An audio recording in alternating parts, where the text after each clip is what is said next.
were somewhere around Barstow, on the edge of the desert, when the drugs began to take hold. You're either in or you're out. Right now. I want to gamble.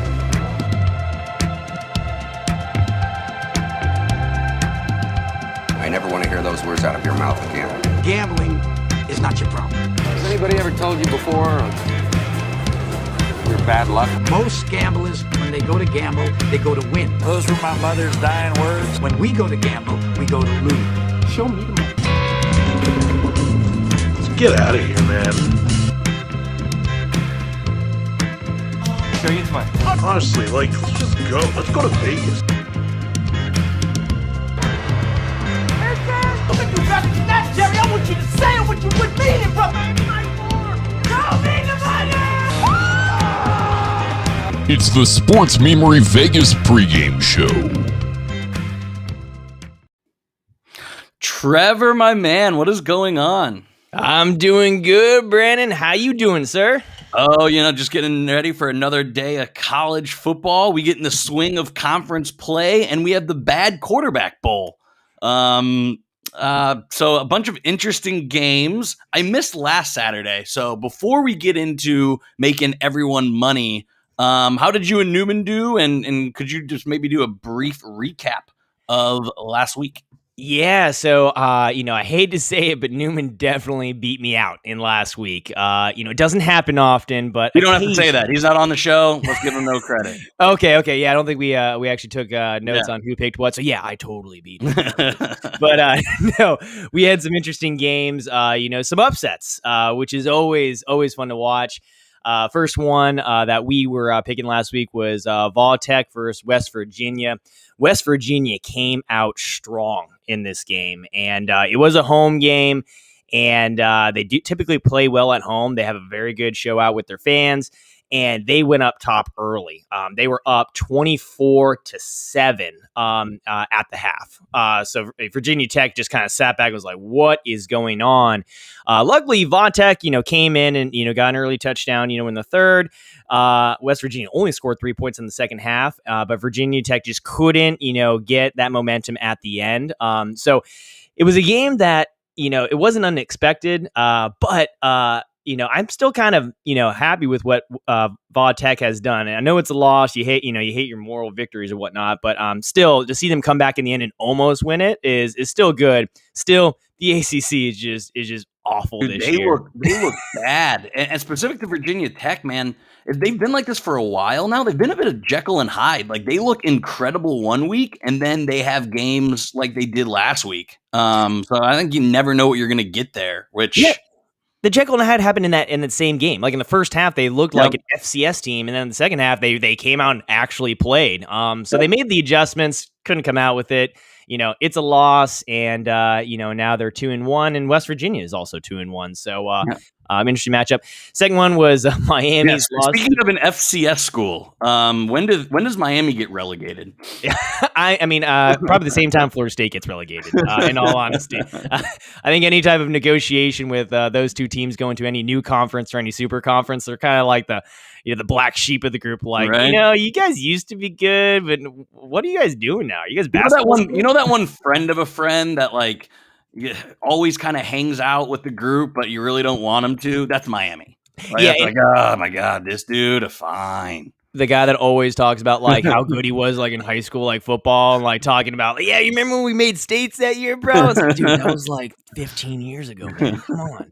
Yeah, that's what those teams are looking like. But yeah, speaking of Miami, Miami loses to Michigan State. We both called that last week. I mean, Newman and I, this Miami team, I like to say got the Florida State treatment where you got that ranking just because of the name. You got that, you got King, the quarterback, who, really hasn't done much this year. They still held on to I think they were 24th or something like that ranked last week. Come and lose to, Michigan State. Really not a very good Michigan State team. I mean, they lost by 21 points. Like, it was just ugly. Just absolutely ugly. Miami now 1-2. Michigan State, though, 3-0. I mean, a big surprise, but again, they haven't played much of anybody outside of Miami. But interesting how they were able to come out with that. But I think we can all agree Miami's garbage. Yeah, speaking of who's not garbage, are the Mormons good? You know what? I think they might be. Winning in the Holy War, you would think they'd have that hangover type of game, and they come in and beat Herm Edwards, in Arizona State, and that was a big win for them. Not something I was expected. I don't think Newman and I neither of us expected that one. So me neither. I got to quit picking against BYU. BYU's cost me money this year, so I think I got to start drink the Mormon Kool-Aid. Not too much Mormon Kool-Aid, just a little bit of Mormon Kool-Aid. I mean, their players have been through like crusades before they even play. Their average age is like 26 years old. These are like grown ass men that are playing for them. So I agree. BYU might be the real deal this year. But yeah. Other than who turned out not to be the real deal, UCLA. Yeah, I know. I was. You're a champ of the UCLA, hype train. So I love UCLA. Actually, UCLA is a weird one. When you look at recruiting, like they're kind of in the teens, maybe low 20s year over year, but they always have like a top 10, recruit that comes in, some big names. So it's always interests me. Plus, my dad went to UCLA, so I kind of have a soft spot for him. But yeah, losing to Fresno State was just kind of like, they had the hype. They didn't live up to it. That's typical UCLA. And now they've got to go against Stanford, which we'll talk about here in a little bit, which might be a little bit of a trap game for UCLA fans. So We'll get to that in a second. But a few other big game results that are coming up. That are coming up. Well, Florida State lost to Wake Forest. I think we can all agree right now. Don't be surprised if you continue to see Florida State lose big for the rest of the season. I know they're in a weak ACC. This might have been the year that if they were decent, they might have had some chances to upset some teams. But no, they're straight trash. Worse than they were in the Willie Taggart area. Sad thing is they can't make any changes in coaches or anything because they're still paying Willie, big money. And me as a booster, I'm not giving any more money. I've given enough to it. I can't even sell my tickets this week for Florida State Louisville, which normally would get you a decent spot. I can't even sell them for $20 a pop. I'm 3 rows up in the corner end zone. Like, that's not a good sign. Dude, that's tough. And I understand how that is. This is a football podcast, so I'll try to keep it on there. But that's why Archie Miller stayed at IU so long, because we were still paying Tom Crean. So I definitely understand the having to pay 2 coaches, can't pay a third thing. It's real. It's a bummer. But going into the next one, I'll let you take this one. Cincinnati beating Indiana. Remember, don't beat yourself up too hard. Cincinnati was a top 10 team. With a top 10 defense, and Indiana led for 3 quarters. It honestly came down to 2 red zone turnovers and a kick return. I mean, it was a 17-point swing, and they won by almost 17 points. So, really, the game of football is that, especially when you're trying to upset a top 10 team, the margin of error is that little, and you can't beat yourself. That's what Indiana did, which has been a theme for the darling of last year. Yeah, I would say, I always hate moral victories, but I mean, they looked good against Cincinnati, in 3 out of those 4 quarters. You mentioned that was a big swing. I think there was a little bit of, fatigue in that game from Indiana, because when you're playing against a big, strong physical defense like Cincinnati, it'll wear you down. But I would say, hey, they still look decent.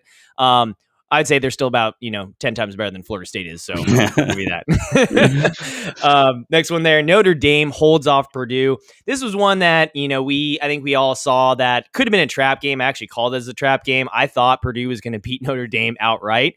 But Notre Dame barely survived, a Purdue game. They did they cover? I think they might have. Yeah, Notre Dame barely covered. But it's typical Notre Dame, right? Like, all hype, no substance. They're not that good. No, and they had to do it late in the 4th quarter too to come back and cover. Like, it was just, I think they're just an ugly football team. They've got one that we'll talk about here in a second, where they're going up against a hard-nosed Wisconsin team. So I'm sure you've got a lot to say on that. So we'll wait till that point. Next one, Alabama goes up big on Florida, tries to coast, and Florida almost came back and upset them. If it wasn't for an abysmal 4th down play, I mean, I don't think the quarterback knew what he was doing. That was one of the worst run RPOs I've ever seen. But yeah, Alabama definitely got a scare. I hate to be any team playing Alabama. I don't know who they're playing this week, but they're probably going to win by 1 million. Yeah, I think they're favored by like 40 or something like that. They're playing some pretty bad team, but yeah, I mean, hey, I would say Florida fans, you have a lot to look forward to. Your quarterback situation's a little weird. You got Emory Jones, and then you got this Robinson guy who can run the ball. And it's you kind of going back and forth. I know Emory Jones played the majority of that game, but his stat line was really not that great. You mentioned the fourth down issue. Still, that Florida team, has some offensive weapons, and the offense looks good. Just needs to clean up on the defensive side. I'm not looking forward to watching Florida State just get absolutely trounced by Florida. I keep going back to it, but I just want to let you know, self-deprecation gives me, some subtlety. We all need it. We all need a little bit in our lives. We all need to bring ourselves down. But anyways, going into Georgia Tech keeps it close versus Clemson. Is it weird that Georgia Tech doesn't run the triple option anymore? Like, they got a new coach, but I keep expecting Georgia Tech to run the triple option. So when they pass it, I'm like, what are they doing? It looks weird. It looks very weird. But you got to think about Georgia Tech has produced some really good wide receivers in the past. Like Megatron came from there. Yep. Out of a triple option where they pass the ball in like 5% of their plays.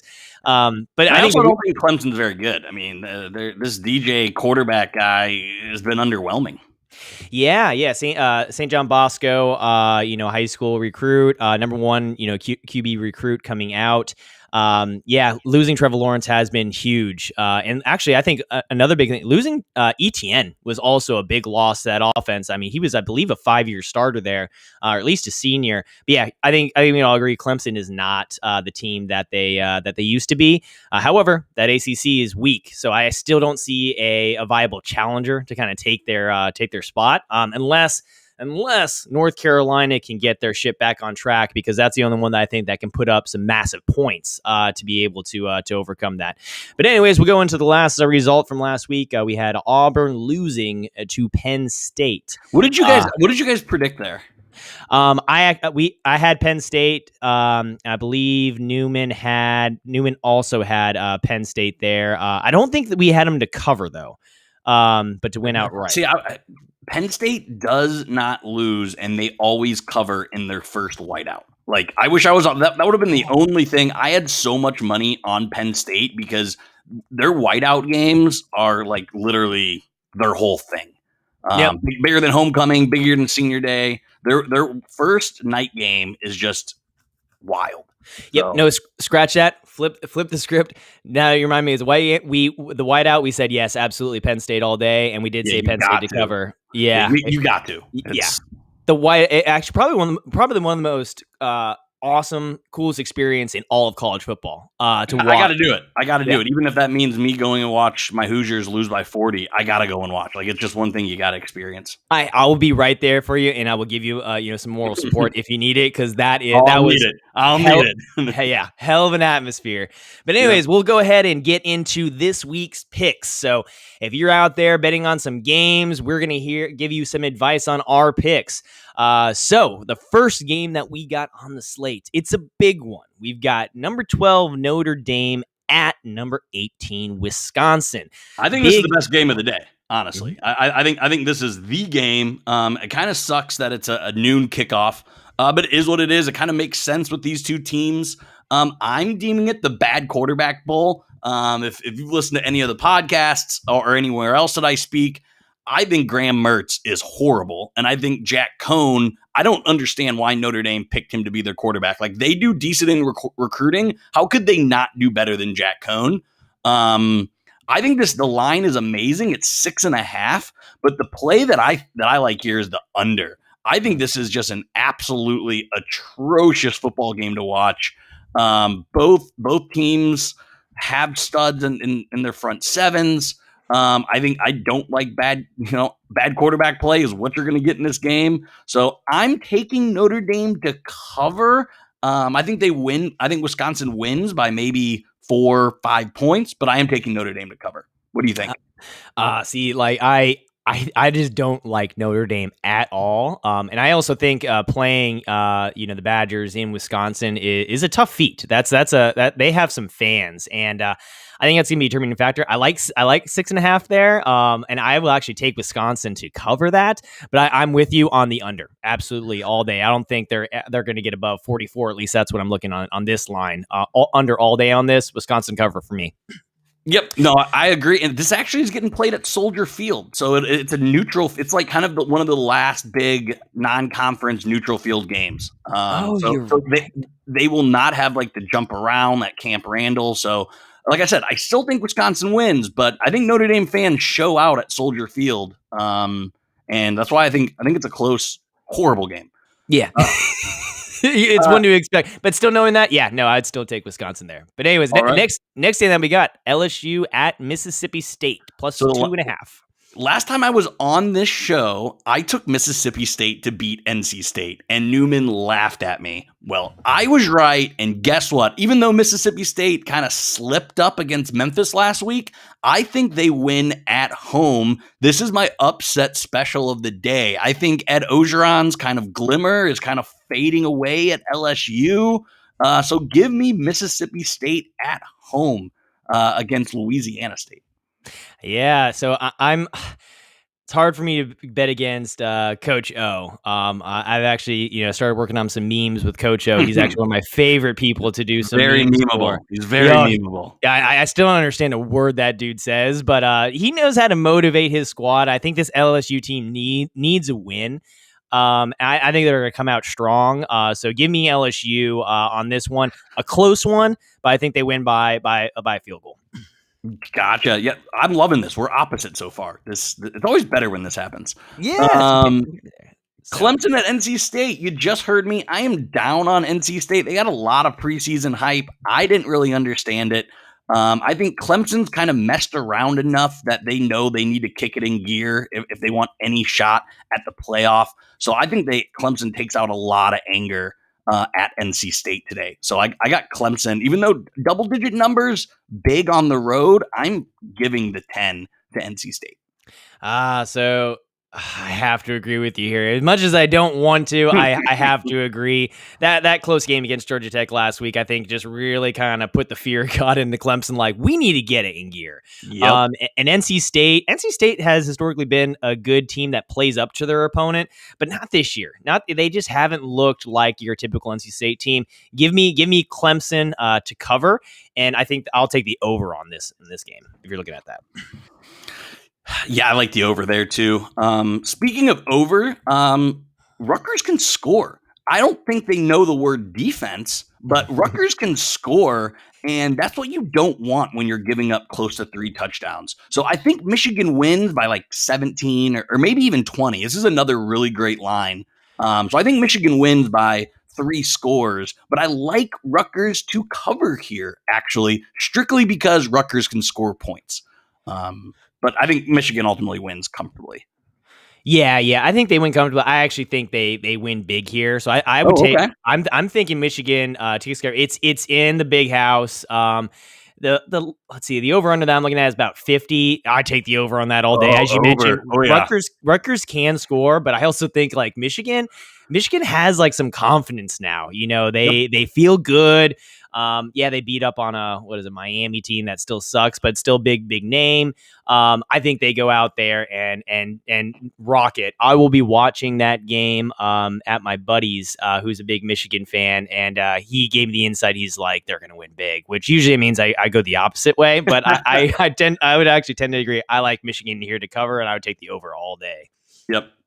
So we got an SEC battle here. Texas A&M, Arkansas. Arkansas is getting a lot of love by the media. They've been fine, but again, I think this is another one where Texas A&M, tries to get back on schedule and they take it out on Suey.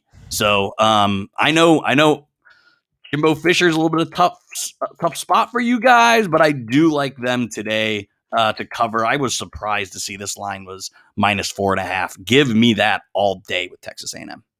Yeah, that line is yeah. I mean, I would tend to say go Texas A&M, but just to say, in spite of Jimbo Fisher, screw him. I'm going Arkansas. Arkansas, has had their bright spots, this They year. kicked the shit out of Texas. I mean, literally shit stomped Texas. Yeah, so I think they take that, kind of Texas A&M. I know they're not going to win, but I think they do make it close. I think Texas A&M, who has played in some close games, gets the win here. But I like Arkansas to cover here. I actually would take the under on this game too. I would too. Mm-hmm. Perfect. Next one is staying in the Big 12. Iowa State Baylor. This isn't the RG3 Baylor days, and this is probably Iowa State's best team in 2 decades. So give me Iowa State. I hate Brock Purdy as a quarterback, but he's better than anything Baylor's rolling out. So I think this 7 points. I hate taking this many road favorites. Home teams tend to cover, but I don't think this home team covers. I think Iowa State covers 7 easy. Yeah. So I've been disappointed in Brock Purdy. The only reason why I like Brock Purdy is because his brother is at Florida State. So it's by relation there. Iowa State getting beat by BYU. I wouldn't look too far into it because I think we both think that BYU is actually good.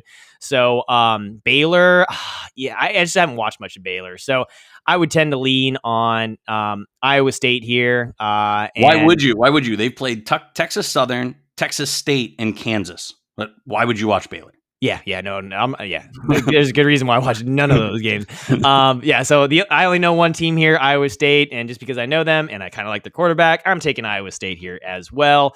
Probably gonna take the under on this game. Yep, I would with Brock Purdy as a quarterback. If he's the best quarterback in the game, you want to take the under. I'll let you talk UCLA Stanford here because I think this is one of the most intriguing matchups of the day. UCLA looking for a comeback win after last week, and Stanford's coach has something to prove. Yeah, so UCLA big loss last week against Fresno State, as we talked about. UCLA was looking good at the beginning of the year. That run game is still dangerous. 4.5 given to UCLA on the road. This is what I say. Historically, UCLA does not do well against Stanford on the road. Never do they.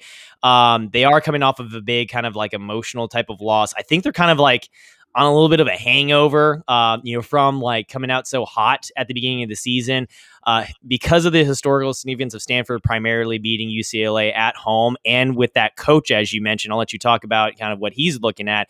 I would take Stanford here. And I actually would choose Stanford to beat UCLA today.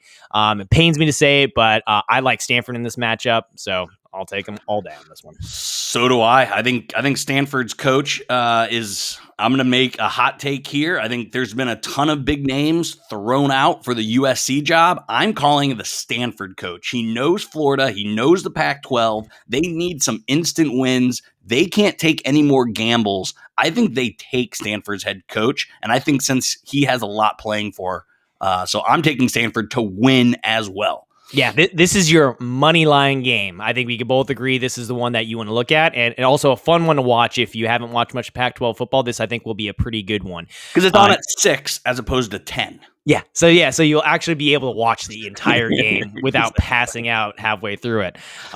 Next game, we got Kansas State, still ranked here at 25 against Okie State. Don't know much about these two teams, but that +6 is kind of a interesting line there. What are you thinking here? So much Big 12 action. I literally sometimes forget the Big 12 exists, and Newman's making me talk this much Big 12. Give me Kansas State only because I like their coach more. I have no other reason. I have no idea about either one of these teams. So throw away whatever I just said because I don't know what I'm talking about. Give me Kansas State to cover. Okay, well, just because you said Kansas State to cover, I'm going Okie State. And so I'm going to go the opposite of this one just because you took that way. So weird one out there. I don't know too many people that are watching that game, but at least we're on the opposite sides of it. So let's go on to the next one. This one's a little bit more interesting. You got Nebraska versus now a ranked Michigan State. Michigan State at -5 here. What are your thoughts? Yeah, so Michigan State they have a good defense. They have a good run game. They have a good wide receivers. Quarterback was supposed to be their downfall. They have a guy named Peyton Thorne playing like barely a 3-star. He's like the size of you, Trevor. But he's been surprisingly good. And it's kind of with his arm. We knew he could run. But Peyton Thorne's been a huge surprise. And Scott Frost, he's done in Nebraska. Nebraska's cooked. They'll be looking for their next coach this offseason. Give me Michigan State to keep it rolling there in East Lansing. Absolutely, yeah. I've got a coworker who's a big Michigan State guy. I'll vote for them or I'll go with them just because of him. But also, like, I do not like Frost, and I do not like the state of where Nebraska football is right now. So anytime I have a team that's going against Nebraska, I'm taking that team that's playing against them. It's 5 points. Like, that's not a lot. Like, if this line was 8.5, maybe 9, like maybe I take Nebraska. But 5? That's nothing. That's literally nothing. I mean, Nebraska is 2-2. Okay, so they're 500. Well, that's probably the best that start they've had since Frost has been there. But yeah, no, Michigan State all day here. Wow, I didn't realize 54 over under. That's an interesting line. I'm not going to touch the over under on that game, but I will take Michigan State all day. This is my best bet. I think this is the worst line of the day. If you listen to one thing I say, take Michigan State -5. Nice. All right. So next thing that we Florida, got, you want to talk Florida? I know how much you love the Gators. You know what? I hate liking on the Gators, but like against Tennessee, and I mean in recent years, Florida has just taken it to Tennessee. Tennessee's also another program that I just don't think is very good in the SEC right now. I like Florida here. They came close to Alabama at the end, so they played well towards the end of the game. -19 is a big number, but back at the Swamp again, I think there's some confidence, in Florida, I think their biggest game again is going to be against Georgia. But they need to continue to have some big wins in order to build up that resume. So I'd say I actually like Florida to cover it here, which is actually very strange, but I think they're just going to run the ball all over Tennessee. Yeah. Tennessee's 2 wins, Bowling Green and Tennessee Tech. Some people overcomplicate when they make picks. Florida is good. Tennessee is bad. Go with Florida. Yeah, all day here, Florida. You won't hear me say go with Florida very often, but no, I mean, this one. That's why I wanted you to say it. I wanted you to say it. Dang it! It's a trap pick for me. I'm in the same boat here with this next game. A lot of people think IU's biggest rival is Purdue. It is not. It's actually Kentucky. And it pains me that Kentucky's actually having a good season as opposed to IU, who is supposed to have a good season. So UK is actually good. Here's dumb me picking another road favorite, but South Carolina's bad. They're pretty bottom of the barrel. They're not Vanderbilt, but they're pretty bottom of the barrel for SEC. So give me a surprising Kentucky team to cover here. You know what? The numbers and the analytics are definitely pointing towards Kentucky here, and this is what I say: they're a basketball school. Screw them in football. I take them in basketball all day. But South Carolina still SEC. Not caliber, but they're in the SEC. I think they need kind of a nice rebound win here. They've got some good, a decent defense that can go up against them. Give me South Carolina. I think Kentucky wins this one, but I think it's going to be a close one. So I'll take the opposite of you here. And I'll take the very easy joke of course you pick the Cox. UNC Georgia Tech ACC game. I think UNC makes an example of Georgia Tech. I think UNC covers easy. They need to climb up those ranks, and they're going to need to cover by at least 13 in order to make any kind of impression. So I think the Sam Howell bandwagon is going to start to get a lot more full here after this game. Yeah, I was on UNC. I think when we did this first thing, I actually had UNC to win the ACC and to make the college football playoff. Obviously, first week didn't pan out well, but last week UNC put up some massive points. We're actually seeing what this team can do. They are an offensive powerhouse. I do like Sam Howell here. I think this line could have been -15 easy if Georgia Tech didn't kind of like compete against Clemson last week. It is in Atlanta. But give me UNC all day to cover here, and give me the over on this all day as well. I really like the UNC Georgia team. Tech throws the ball now. You know, Georgia Tech was the easiest under team, no matter who they played, because they were going to have the ball for 40 minutes. Now, absolutely, they throw the ball. UNC put up 60 against a conference team. That's bananas. The over is the play for this game, but I also like UNC like you. Yeah, all day. The last Pac-12 game, my God, I feel like we've covered every Pac-12 game. Bygone West Virginia against the Fighting Spencer Rattlers. I think West Virginia was lucky to beat Virginia Tech. I think West Virginia's this line should be in the 20s, probably 20 and a half, but West Virginia's getting that little boost from the win last week. Oklahoma's 24 points better than West Virginia. I think Oklahoma covers easy. Yeah, so I would like to choose it. I'm gonna lean a little bit more. I think West Virginia is a decent team. It's hard to bet against Spencer Rattler, but just because you chose Oklahoma here, I'm gonna go and say West Virginia still loses big, but they cover against that Oklahoma team. With your headband, I should have known you were choosing West Virginia. Like that's what every single male age 21 to 41 looks like in West Virginia. So with your short jean shorts, I'm sure as well. Exactly. All right, let's get to some Pac-12. I will be far past out for these games, but we got to cover them because Newman says we have to.